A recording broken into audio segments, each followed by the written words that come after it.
1, 2, 3, 4, 5.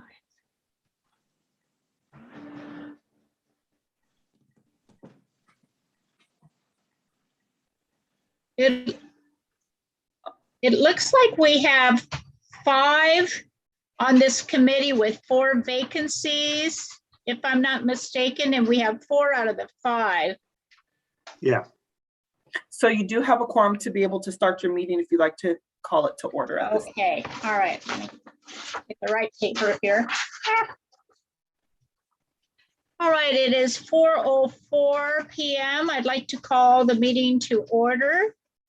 And Dominique, would you please call roll? Yes. Commissioner Tier, Here. Commissioner Rodriguez, Commissioner Groves, Here. Commissioner Kamath, Present. and it looks like we have Commissioner Rodriguez is joining in now. Okay, perfect.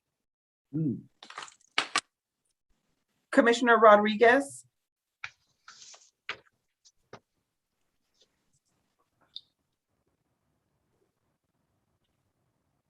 He might It might be not feel muted. like we're doing roll call.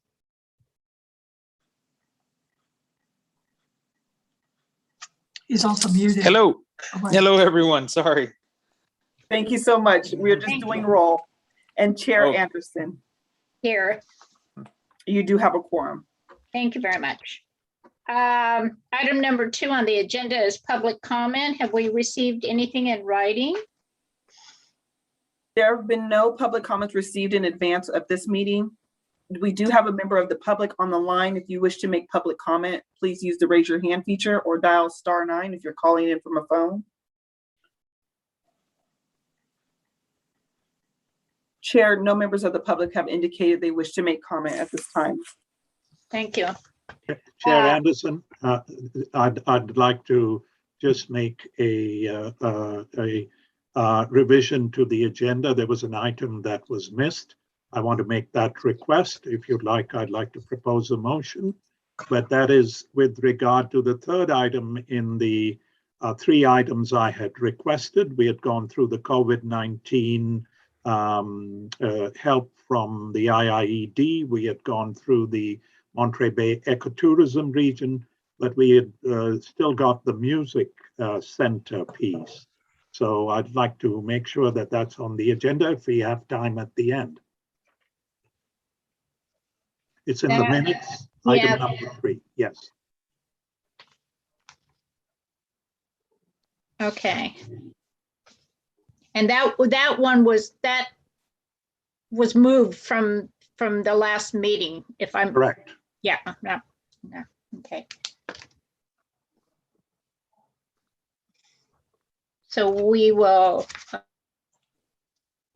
contingent on time restraints, we will take a look at that later. So we are looking right now at approving minutes from the August 9th meeting. And I understand that most of us just received that. But if you could take a quick look, that would be great. I'm gonna go to my printer real quick here.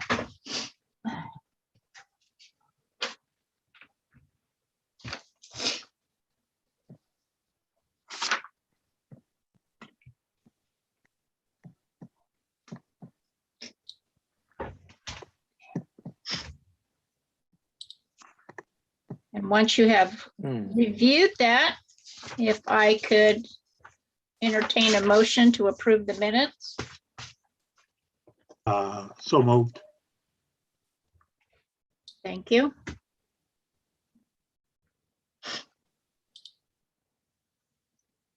Looking for a second? Second? Was that a second, Gail? Yes. Yeah, okay. We have a motion and a second to approve the minutes. All in favor? Aye. Aye. I have to do a roll. I have to do it. Oh, yes. Correct? Yeah. Correct. Okay. All right. Sorry. No problem. Commissioner Tier, Yes. Commissioner Rodriguez, Yes. Commissioner Groves, Yes. Commissioner Kamath, Yes, and Chair Anderson. Yes, Your motion passes unanimously. thank you. Chair Anderson, I have just a quick question of inquiry. When it says result 5000 and there are only 4 members present, who's the 5th represented in the 500 in the result of the approval? In the minutes you're talking about, right? Yeah, yeah. Correction. Is that a correction or is that something I'm missing?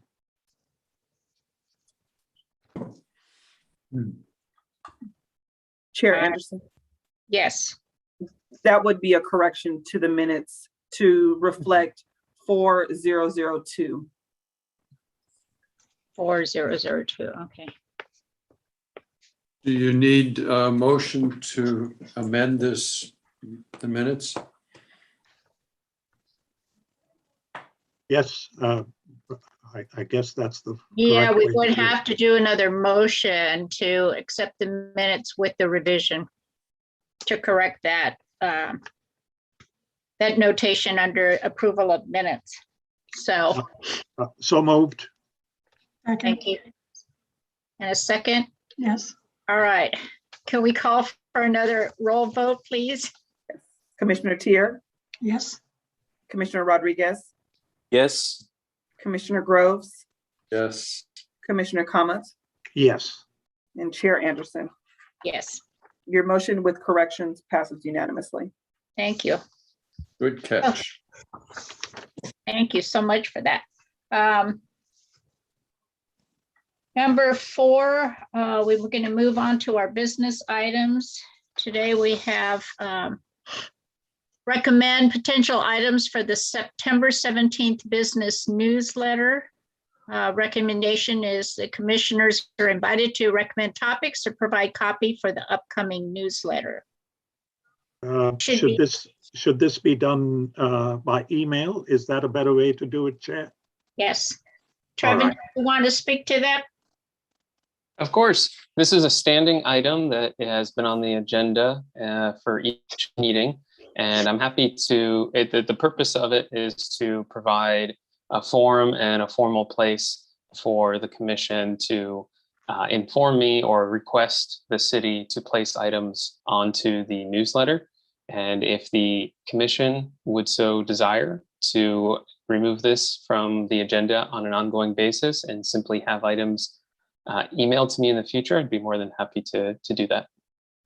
I actually appreciate it being on the agenda from my side. And so, because it's a reminder, it helps us. Absolutely. I would agree with you, Sean, on that. Yeah. So I think for now, let's leave it on the agenda just as a point of reference. And if we get into the habit of providing information and content for things to go into the newsletter, eventually I think we can take it off the agenda. But for right now, until we get into the practice, I think it's really important for us to, to make sure that we're out there, looking for items to distribute to, to the business owners in the area. Okay. Item B. I think Trevin has put up the 5 items, which makes sense to me. And Trevin, the first one is Startup Investment and Community Capital Expo. Investment and Community Capital Expo. Thank you, Commissioner. Yeah, and I'd like to add an item. There is a regular yearly Greater Vision event, which the Grower Shipper Foundation Association and Association Foundation, and CSU MB do. It's Greater Vision with a G and V capital. And that is done by CSU MB College of Business and the Grower Shipper Association Foundation. It is an entirely virtual event, and this year the Secretary of Agriculture is going to speak about the recovery as well as about the future for jobs in ag tech, which would be of interest to the city of Seaside, being very much a part of the Monterey Bay region. This is the Secretary of Agriculture will speak. Of California Secretary of Agriculture, just to identify which secretary of Agriculture. So it's not the US, but that's the yes. And so that's an event which is always well attended. And I think I'll send you the details on this. Is that coming up? Yes, it's coming up early October, October 4th or 5th. I'll send you the date, okay? I think it's the 4th, but you know, I don't have it in front of me. Okay. Yeah. You could send it. That would be, you know, very interesting. Yes. Yeah, when we look at this list, and then I think number 2 is really important too for openings on the commission. We have 4 seats available, and it would be nice to get Yes.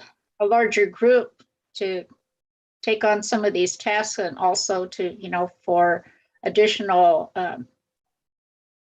resources, and just to bring us up to speed. Stadium groundbreaking. Is that, which one is that for the CSUMB? soccer? Yeah. Yes, CSUMB. Yeah. And then the business walk. That's with the Monterey Peninsula Chamber, I think. I think, but I don't know if they've, in the upcoming one, I don't know if they've identified Seaside. I know they were looking at North Fremont in Monterey, but I'm not quite sure. We'll have to check on that. Okay. And then the campus town meeting, which just happened on Saturday, Yes. was great. Alan and I were both there. Trevin, do you need one of us to write a recap on that? That would be great to have a personal touch from the C Jobs Commission. That would be great. I'm just wondering how else you would get information if we didn't do that for you. Ernesto with the city's communications department is present, and so he has some draft copy for the newsletter, along with some pictures that show the attendance. And okay, well, you're covered then. Yes, but I can also include the commissioners that were in attendance and say that in the newsletter. Okay. And I apologize. I had all intent to be there, Chair Anderson, but I'm in the middle of a move and I had to go to clean out a locker to Pleasanton. So that didn't allow me to be in 2 places at the same time. That's fine. That's perfectly fine. We understand. Okay, and then under here it says bonus. Commissioner Grove's in attendance. Not coming. Oh, sorry. Yeah.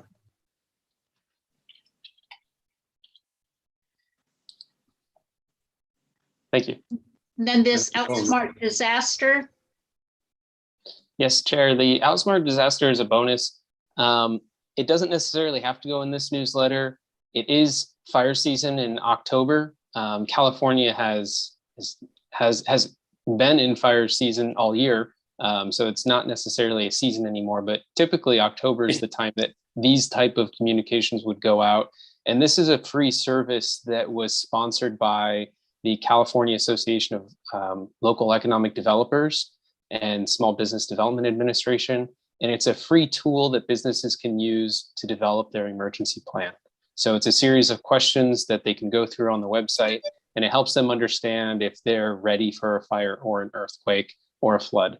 And so this is kind of in a holding pattern right now. I've been holding on to it for a couple months, and I don't want to overwhelm.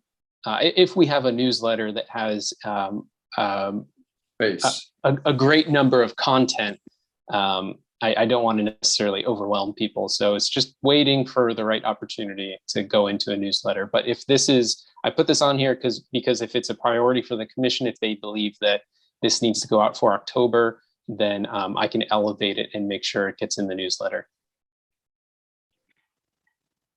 Comments? Yeah, so excellent. I think that's a very good thing to do. So, use it as you feel best, Trevin, depending on how much overload or underload there is. So, Yeah, that's correct. Because I think there's still a lot of things happening in the month of October that perhaps looking to November when it starts to get a little quieter on the, as far as, outdoors events and things like that, we might want to focus on. So anyway, yeah, I would agree with Sham on that. That'll be up to you. If you think it's appropriate and then there's room for it, then go for it. Good. Okay. So we'll go on to item B. Provide the commission with a draft fiscal year 22 C-Jobs work plan based on commissioners' input since the last meeting. So we had asked for more time to review that draft work plan at last month's meeting. And we're now looking to provide any recommendations to finalize and adopt at this meeting.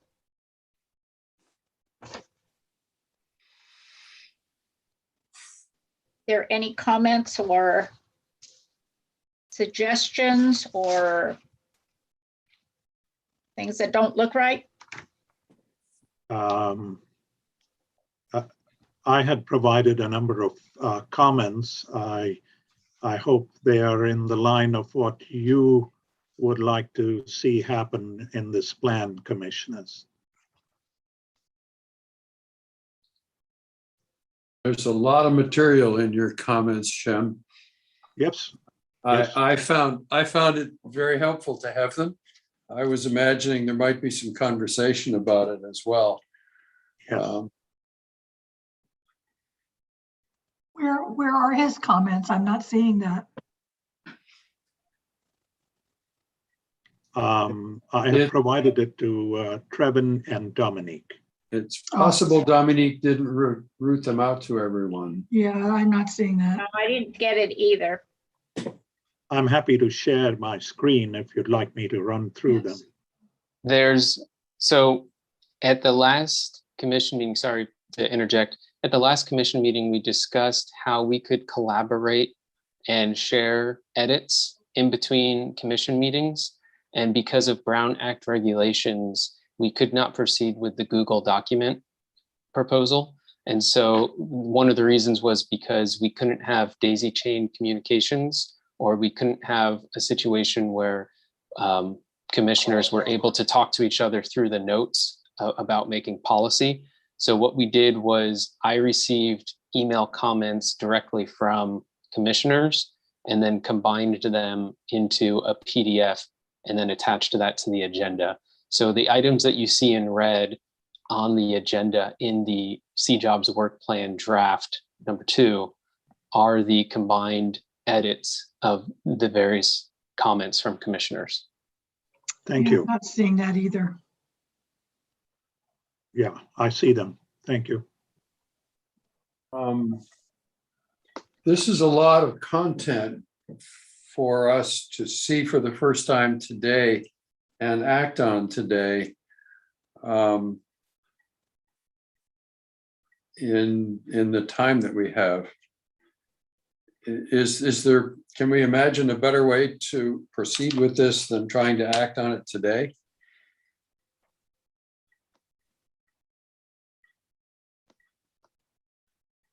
Well, may I comment, Commissioner Groves, that this will require joint work because we cannot do this off the meeting. We have to do it while we are at the meeting. That's what the Brown Act would require, because that's what Trevin's trying to avoid. Yes, So this has to be a public discussion. So we could do it in 2 steps. We could do a portion this time and a portion next time, or any other way, but I guess that's the constraint. I downloaded the agenda off the city website today, and that was not included in the agenda. So I don't have that document with the notations. it seems to be in the packet now in red. On the But on the website? On No, the, in the agenda, in the minutes. in the agenda minutes Yeah. packet. But I'm seeing it for the first time in this form.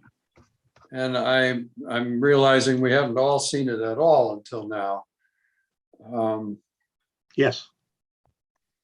Pages seems- 10, 11, 12, 13, 14. Yeah, it seems to me hasty to act on it in the next 35 minutes before our time runs out today. Oh, And so I'm looking for a way to deal with that so that we have some thought in it. I may be the only one who's seen this except for Shem. right. And I Yep. just figured out where it was. And so I'm going to go back to staff and ask them what their recommendation is for us to review this and to have discussion. Do we need a special meeting?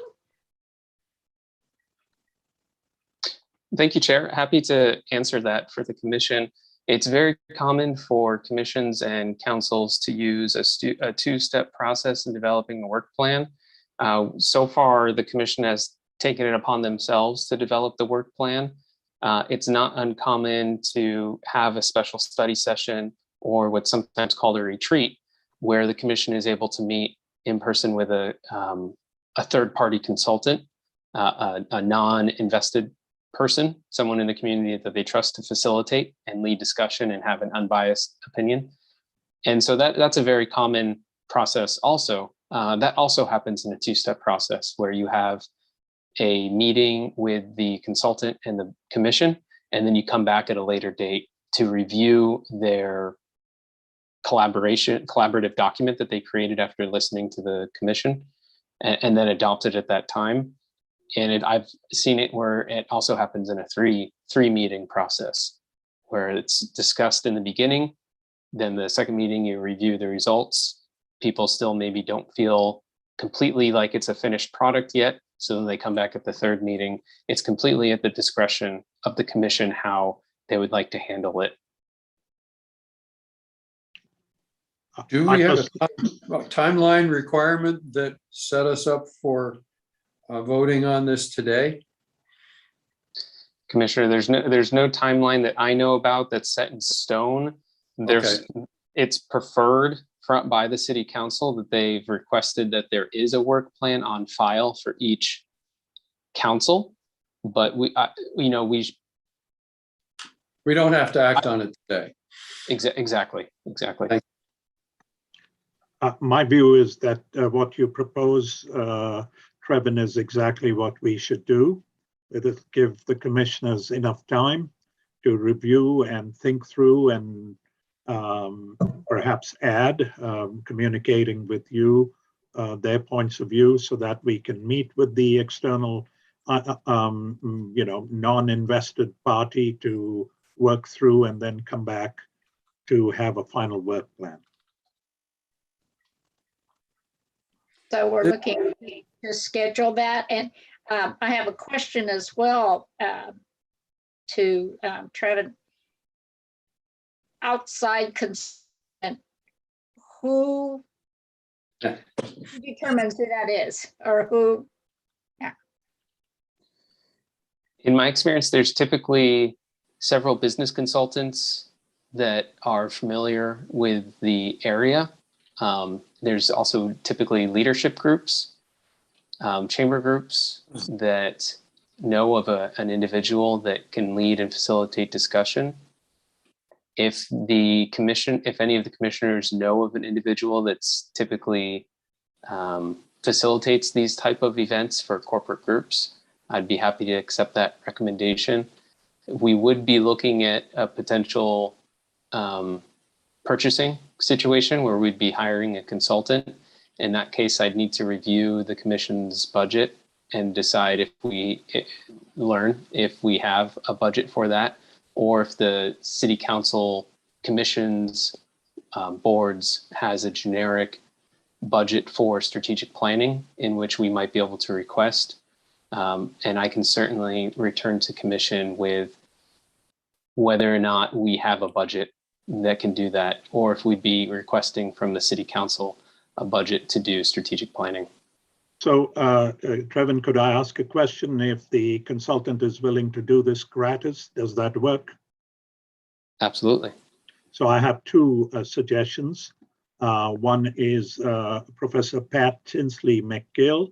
She is a professor emeritus from CSUMB, lives in Santa Cruz, has been on the Monterey Peninsula Chamber of Commerce and various, she knows the region and the city well, having worked in the city. If I persuaded her, she is an expert on strategic planning, and she would be willing to, if she would be willing to facilitate this as a Zoom meeting, would that work? Absolutely. Okay, I'll make that request to Professor Tinsley McGill. And the other second person I suggest is Brad Barbeau, the executive director of the Institute of Innovation and Economic Development. So if there are any objections, let me know, and I will come up with a third suggestion. I like the idea of having Pat Tinsley McGill, Dr. McGill. She's excellent at that, and she's done that in other situations that I've been involved in. And I know that you have, because she's done that for the Monterey Peninsula Chamber also. So. She was chair right after me, so that's why we worked together. Mm-hmm. Yeah, I know. Okay. So I will reach out to her, and Trevin, if she agrees, I will let you know, and then we can work with her to set this up. Sounds excellent. All right. Perfect. Thank you. In the meantime, please review all the suggestions and edits, and then so that when we do set a date for this, that we are totally prepared to have good dialogue and get some action plan going for this. Thank you. I think you've done an excellent job of brainstorming, Shem, the possibilities here. I couldn't think of things to add to it, but we probably would want to, for example, in this 10 possible areas of focus for an economic development strategy, we might want to prioritize and choose in order to move to a point where we've actually got a strategy. Correct. And that was the sense in which they were proposed, because they're possible and we need to cut them down and focus on 3 or 4 main ones. So that's Sure. the spirit in which the suggestions have been made. They're more like a kitchen sink rather than a laser beam from whichever planet that focuses on. So there it is. Okay. Excellent idea. All right, thank you. Let's move down to item C, 4C, review and approve draft policies and procedures for the storefront improvement program entitled Flip Seaside. Excellent. Local improvement program Seaside. I like that. Flip. So go ahead. I was just going to say thank you, Chair, for the introduction. So we've discussed this at a couple meetings previously. This is a program that was requested by the City Council during one of the discussions on how to help the city, how to help small business owners, and what to do with the American Recovery or the American Rescue Plan Act funding that was provided to the city. A little bit of background on that funding. The city was awarded or granted an entitlement allocation of nearly $9 million. We are in receipt of the first round, or what's called the first tranche. They're to be delivered in 2 tranches, so we expect another one later. But we have one right now.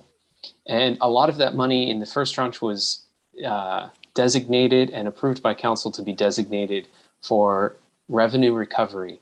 So that means that the money that we received, I think it was about half of it, was to backfill city revenues that went under during the pandemic, during the shutdown. So sales tax and property taxes that were not recovered because of the pandemic. So we've now backfilled those buckets, so to speak. And it was discussed that we would use 10% of the remaining amount for a facade program. And the rough calculation of that was about $150,000. So what we're looking at now is how do we set rules to that $150,000? If we were to do a facade program and help businesses in Seaside update their facades, make them more relevant for today's economy, and also help them protect their customers and their employees from COVID by installing proximate barriers, what are the rules that we can put in place to make sure this money doesn't get abused and that it gets to its intended targets? And so what staff has done is staff has received public comment through various different channels, online surveys, direct communication during town hall meetings, and also through the commission meetings from the commissioners. And we now have a draft version of the administrative policies and procedures to share with the commission. Once the commission has given its thumbs up and it says these look good, these will protect and promote the city, we will go to the next available council meeting to have them adopted formally by the city council in tandem with a budget resolution, which would allocate the funding to fund the program. So that is the little bit of background, and that is the logistical next steps on what to do with this program. And so now that we've covered that, I want to just do a little bit of review of the administrative policies and procedures, and then open it up for any questions, things that I missed. So this is the actual draft policies and procedures document that we're looking at. Hopefully you can all see my screen. We've lovingly entitled it the Facade Local Improvement Program, so we could have a nice acronym called Flip Seaside. And we're by no means are we tied to that name yet. We're testing it out right now to see how you feel about it, the commission. But the name comes from, as you might know, house flippers. There's a lot of movement in the real estate industry. There's a lot of TV shows around that concept. And so staff liked the idea that, we're going to help Seaside business owners flip their storefront, be commercial flippers, and have a new something to look at. So that's where that name comes from. And again, please let me know during this meeting if you like it or not, and we can certainly play with other ideas if it doesn't work. So that's where that came from. I think it's tremendous. I think it's a lovely name. I think it's both creative, innovative, and something easy to remember. So I would recommend that we stay with this wonderful name you and the staff came up with. I like it. Yeah, I like it as well. I think it's relevant for today because everyone hears that acronym and is used to it, and it'll stick. Yep. There's humor in it too, and that helps us remember it. It's all good. Mm-hmm. Okay, sounds good. The next part of is the table of contents, and this will help us briefly go over and outline what I'm about to talk about. We have the eligibility at the beginning part of it.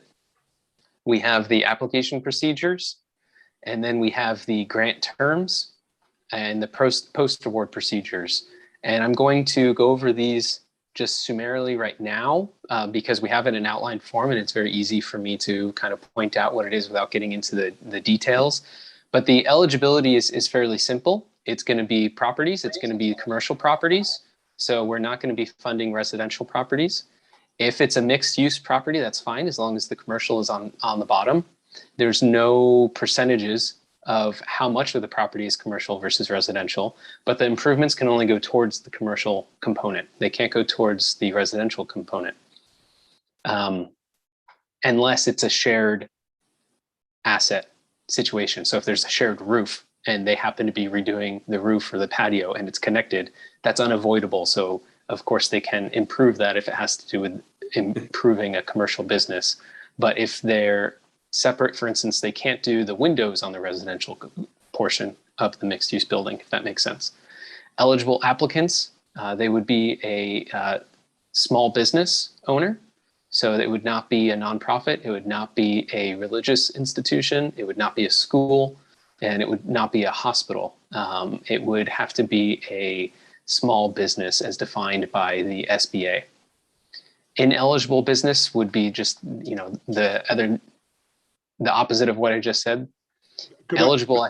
Could I ask a question? Is that okay if I interrupt? Because Yes, I won't please. remember. So, Please. so a B Corp would qualify? I'm sorry, say that again? Would a B Corp qualify? Because it's not a S Corp or a C Corp or any of the other business forms, or an LLC or a LLP or an LLC, which is a social business. Would that qualify? So for instance, like a chamber of commerce? No. For example, a business that is incorporated as a B Corp, which is a social business. It's a nonprofit with a revenue stream. Are they technically qualified as a small business under SBA? Uh, I didn't specifically call out B Corp or not. So we can Okay. certainly amend the program procedures given the deliberation of the commission if you all agree that that's something you want to specifically call out as included or not included. Yeah, I don't think it's covered by SBA, but I'll have to check with Cindy Marzon and let you know.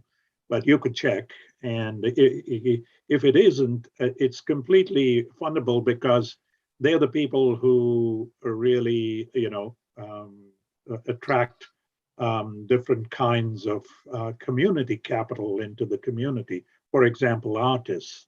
For example, people who are low income, minorities, that kind of thing. So it has a revenue stream, Jim. Does it generate profit? Usually it is meant to generate a limited profit, which is then reinvested in the business. And B Corps were approved about 5 years ago in the state of California. Benefit corporations, they're called. It's a new one. Yeah. But you said it is a nonprofit, correct? It's a nonprofit. It's incorporated as a B Corp, which means it is a for-profit, non-profit. If that sounds like an oxymoron, but it's got the purpose is to generate revenues to reinvest in the business, not to pay off shareholders. Okay. Right now as the program descriptions or as the program guidelines are explained, there's somewhat of a catch-all. If something does not fall into the program policies and procedures, the economic development director has discretion to approve or deny. And so I think that's something that if we came to it on a case-by-case basis, maybe that we could look into it. And if it makes sense for the program, we really want to help small businesses that are contributing to the economy. And so if they're a social program that, let's say, maybe just does social services, helping people find housing or something like that, that's maybe not something that's contributing to our retail economy. So it wouldn't necessarily apply. But if it's a B Corp that's maybe it's employee owned, and that just happens to be the way that it's structured, but let's say they're retail or they're construction or car oriented in some way, shape, or form, they just happen to share their own revenues, they don't have investors, I would say that probably fits in with the program guidelines. Terrific. I can send you a note on this so that you can then make that decision. Okay. I really appreciate that because I didn't think about this until now, but there are actually a lot of farmers that do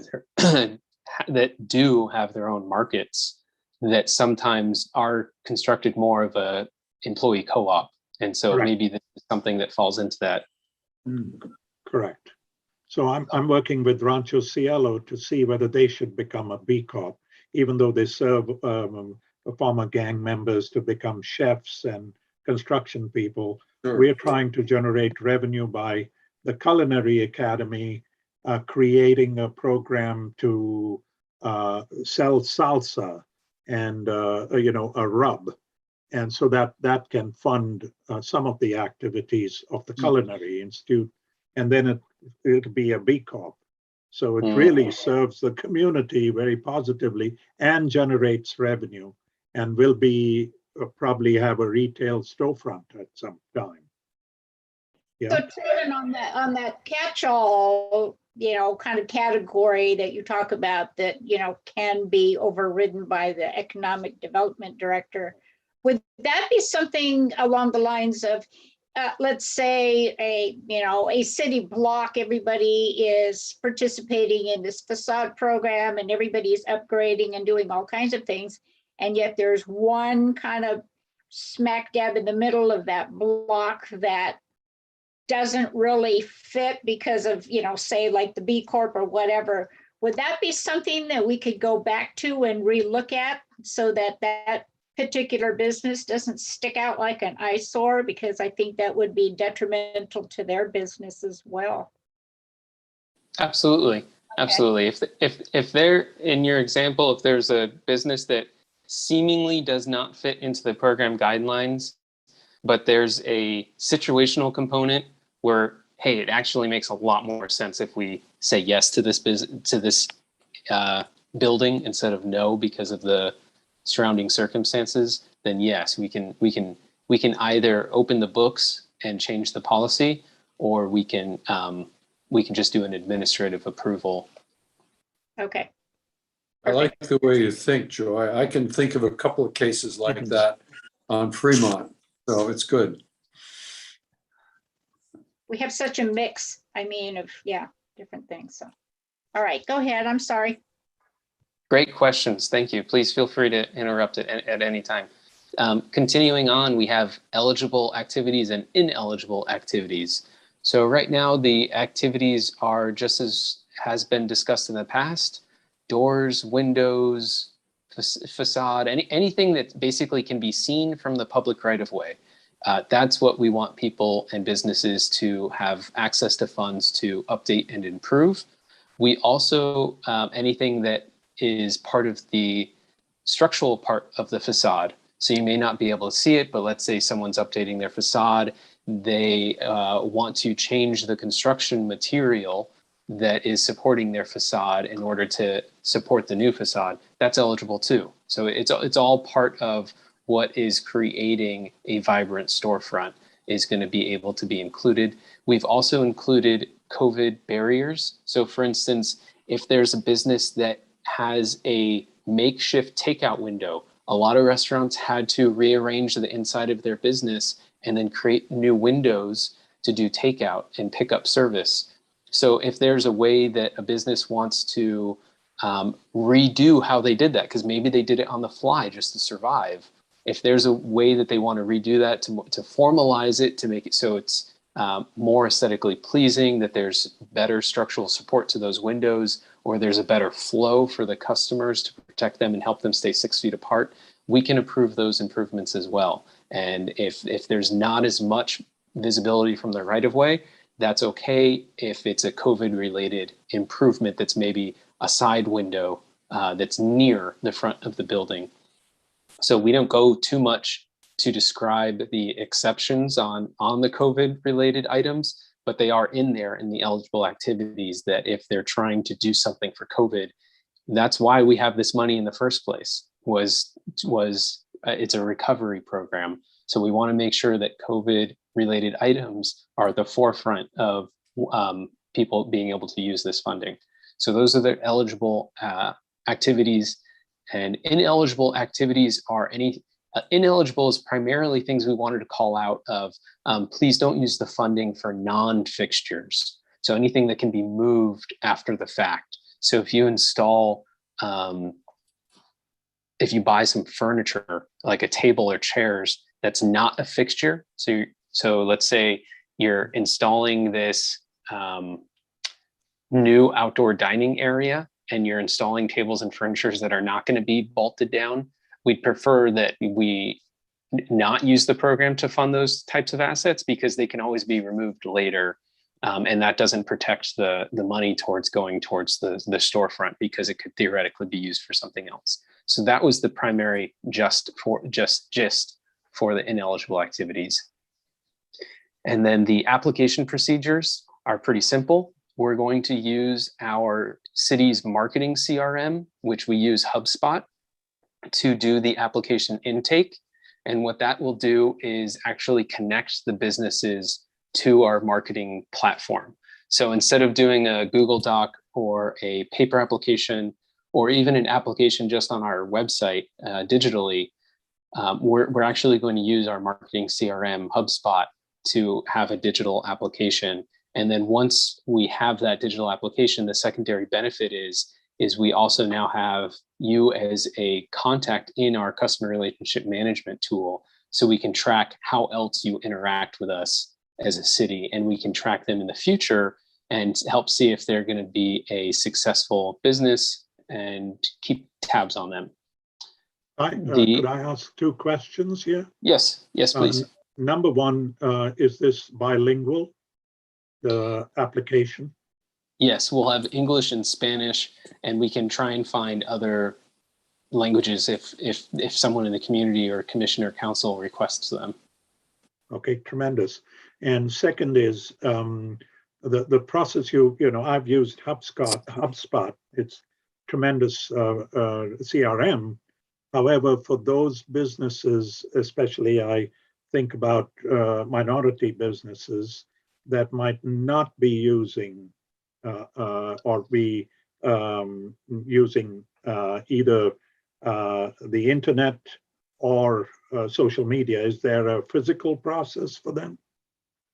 We can certainly make a printed version if we want to accommodate a business. In my experience, is most businesses now, even if they're not online on a computer, they're on their phone. And so with HubSpot, we can get them on their phone too. Yes.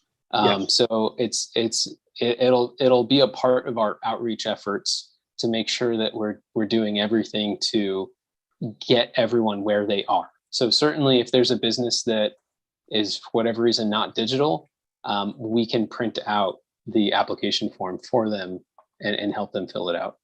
Yeah, I just like to be sensitive to that because of the city of Seaside is a magnet for minorities and groups that are coming in to establish this, and not arguing that they're not digital, but many of them could be non-digital businesses, analog. So. Yeah, this really is important. When we tried to make loans available to small businesses here in the last couple of years, we had far more expression of interest and initial applications than we did completed applications.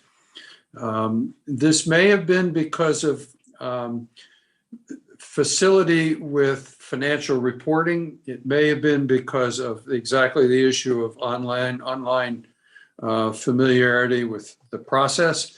But I'd like to have this not be an impediment that reduces the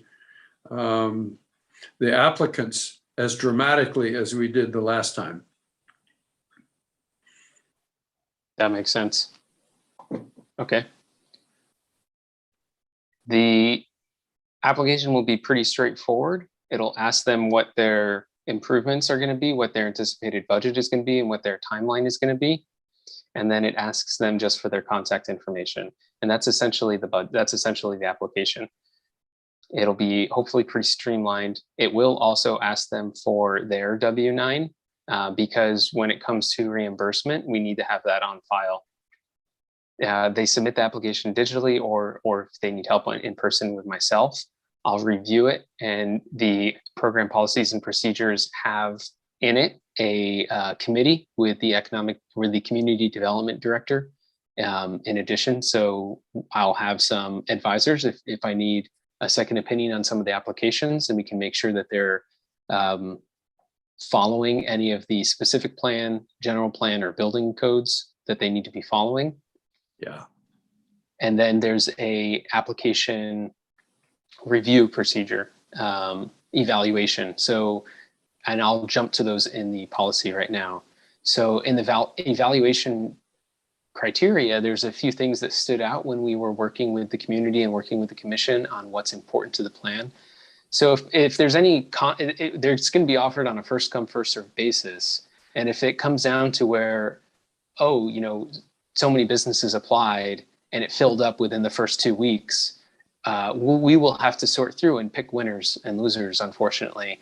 And so this right here is an effort to give staff the ability to know who to pick from. So if we are forced and if we have to pick,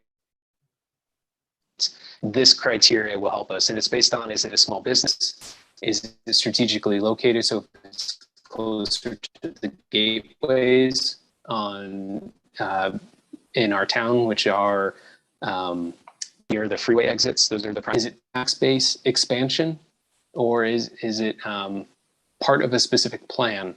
So those would be the items that staff would review and look at.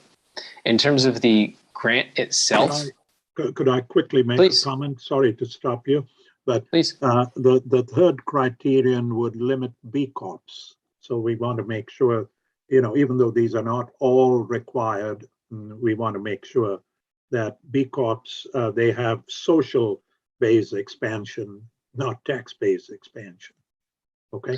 Well, yeah, absolutely. I can include that. If it is B Corp and if they do have retail component, they would be tax-based expansion. So theoretically, they're selling more salsa than was previously sold. And so that would be expanding. Or if they're adding a market to a strip mall that is a vacant, if they're filling a vacancy, then that's expanding the tax base, because that's something that, but for that business, would not have been generating taxes. Yeah. Perhaps the language on that section 3 could be adjusted so that it's clear that the business doesn't have to contribute directly to the expansion of the tax base. Would that accommodate what you're concerned with, Shem? Yeah, I think so. I think the way Trevin put it also does, but you're right. If you can just say to directly or indirectly to the expansion of the city's tax base, which is your amendment, I think that would be the right way to word it. Yeah. Okay, I will include in here, it'll say directly or indirectly contribute.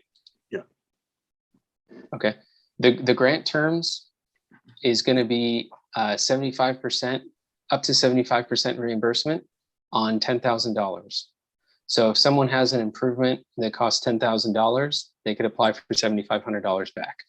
This is a lot more than has previously been offered in local, our region, Central Coast, but it's not something that's beyond the scope of other cities in California. San Diego last year had a program that was $8,000.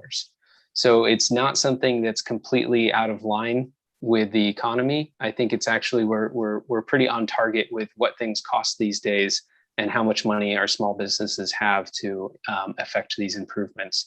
So it'll be $7,500 on $10,000. I think that a lot of the projects are probably going to be a lot more than $10,000. And so even though our program policies and procedures, our goal is to offset 75% of the cost, it's probably going to be closer to 25 to 50% of the cost if our cap is $7,500.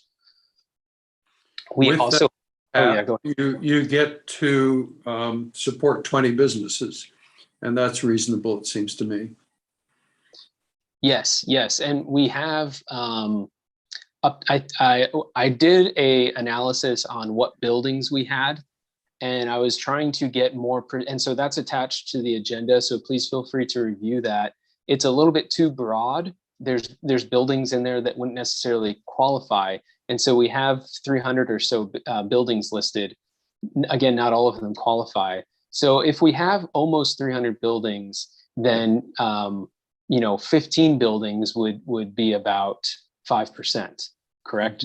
So we're looking at anywhere between 5 to 10% of our building inventory being able to be updated, which is a pretty good target. That's a visible drop. That's not just a drop in the bucket. That's a visible improvement to our commercial real estate inventory. So I appreciate the comment that this could, if everyone claims the 7,500 that applies, this could apply to 20 businesses. I think is a good target too. The rest of the program policies and procedures are all about risk management. So we're communicating that there's prevailing wage, that it's up to the applicant, that they have to follow. We're not going to give you a determination if it's prevailing wage or not. We do not think that the improvements are, because the city's interest is not at the $15,000 limit. Our interest is at $7,500. So, but it's going to be up to the applicant, and they have to sign off that they are the ones making that determination, not the city. There's covenants that they will be signing in their application, an operating covenant that says that they're going to stay in business for 2 years. If they don't stay in business 2 years, it's the grant agreement is voidable. It doesn't mean that the city's necessarily going to claw it back, because that might be cruel in some circumstances if they're bankrupt. But it does mean that that option is there. So for instance, if they relocate to another city and we're actually quite successful, we would say, hey, please consider returning that, since you didn't stay here for 2 years. The maintenance covenant, they have to maintain it. So if there's any code enforcement complaints on that property, we're going to be very interested in why, because we helped afford and pay for that improvement. And then non-discrimination covenants. There's also the construction schedule that we talked about. So we're actually going to give them 6 months. We're going to give them 30 days to start. And then we'd like to see them complete in 90 days, but we're actually giving them 180 because we don't know the scope of their improvements. So we just want to be flexible. And then there's several other obligations that they're going to agree to. They're going to give us photographs of the before and after so that we can help advertise their business. Like that. And then there's going to be, we have the award schedule in here so that they know what to expect. What are the steps in the application? When do they request the money? And so that rounds out the end of the program policies and procedures. So that's all I have to share regarding what's in the program policies and procedures. And I'd be happy to take any questions about requests to change things or follow-up questions. Would it be in our best interest to have, as we roll this out to the business community, having some kind of a town hall or a workshop on, this is what's coming, and, these are the parameters, this is how you apply, maybe to answer some questions beforehand and make them comfortable as to what they're going to be applying for?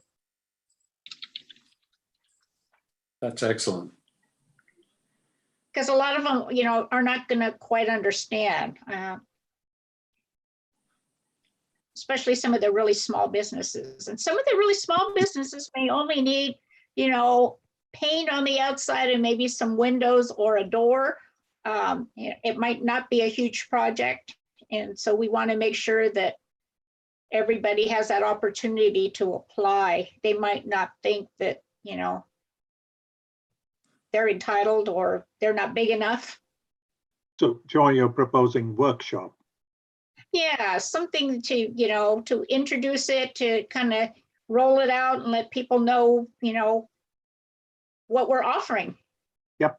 Rather than just in the newsletter, or maybe in the newsletter, we say, join us on X amount day or this date and time. And So maybe offering 3 of these information sessions or workshops, whatever you want to call them, and then at 3, online if they'd like to attend, and then 1 or 2, physical ones. Is that your?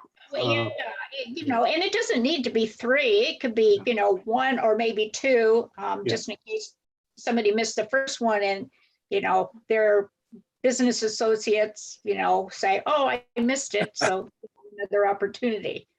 Terrific. And yes, and I think too, the marketing material that goes out, maybe we could be very, very careful about how we word it, that it's very clear. Yeah. A lot of times things go out and it's just a lot of words. And if we're just very careful about how we market it and then have these workshops as well, I think that we can get the point across and out to a whole lot more people than last time. Agreed. Yeah, we want to make sure that it really gets out to everybody. Yeah. It's not that we don't I have want a- it secret. A question back on the eligibility issue. These are really small businesses, and some of them may contemplate including some sweat equity in the project. I guess, how do you value the sweat equity in the value of the project? And do we in any way exclude that from part of the project? We don't necessarily exclude it. They're allowed to do it. We just don't have a mechanism for reimbursement and tracking that. So Okay, right now, yeah. right now as it stands, that's not an eligible reimbursable. Your own time is not reimbursable. I support that, but it doesn't make the project ineligible. No, it doesn't make the project ineligible. So for instance, if you're buying materials and you're going to do all the work yourself, you can get reimbursed on the materials, just not your time. Yeah. And we would price the project on the basis of the cost of the materials. Can you clarify what you mean by price? Well, yeah, if we're saying how big a project is this, and let's say I buy $150 worth of paint and I apply that paint myself, and it takes me 20 hours. How do you say what the value of the project is? It would just be the materials in that case. Yeah. That's fine. Yep. And I didn't thoroughly read through everything. Does the construction have to be done by a licensed contractor? Yes, it does. And they also have to have a business license with the city. Okay, perfect. Brevin, I really think this is a very terrific document, and the program itself is terrific. Your experience with these programs really shows. So congratulations. I have a question here. You know, I always want to see local artists, local businesses supported. So I saw the clause where you said locally sourced will be preferred, of course, and it's going to be because these are facade improvements. But have you, in your experience, you know, my experience in traveling in Italy, for example, shows that there's a lot of artistic input into designing facades, and especially the signs that sit on the facades employing local artists. Is that part of this? Is this something that's feasible, or we should keep it very business-like? As I understand your question, you're asking if we can limit who can request a reimbursement based on if their vendors are local or not? No. My question is about making this, making the city distinctive by having input of artists, encouraging, never limiting, okay? Limiting is always a bad idea, but encouraging the use of local artists and materials. Perhaps we could provide a list of local artists and materials that could be considered as a part of this, and in that way favor them. So you're looking for making these storefronts more unique, colorful. Yes, exactly. You mean similar to what Sand City's doing with the murals? Yes. Wasn't going to mention Sand City, but yes. Yes. Yeah, they're our neighbors, so. Yeah, and that, you know, having a good example like that always fosters good work in neighboring cities. So that's my point. Yeah. Yeah. Absolutely. I think we can provide a list of local artists, and we can also try and reach out to the local artists and let them know, hey, murals are covered under this program. So if you want to approach and do your own cold calling to find businesses that want to hire you, you know, you can help walk them through this application process to help them get funding for that. Yeah, I've seen cities transformed by the murals, and that's happening all over the world today. So something that could be very distinctive for the city of Seaside in the Monterey Bay region. And, you know, Trevin, with your experience and your work, you might find very innovative ways of incorporating that. So that's another feather in the cap of the city staff and the leadership. Well, this is all great. Thank you so much for Trevin for going through this with us and helping us understand.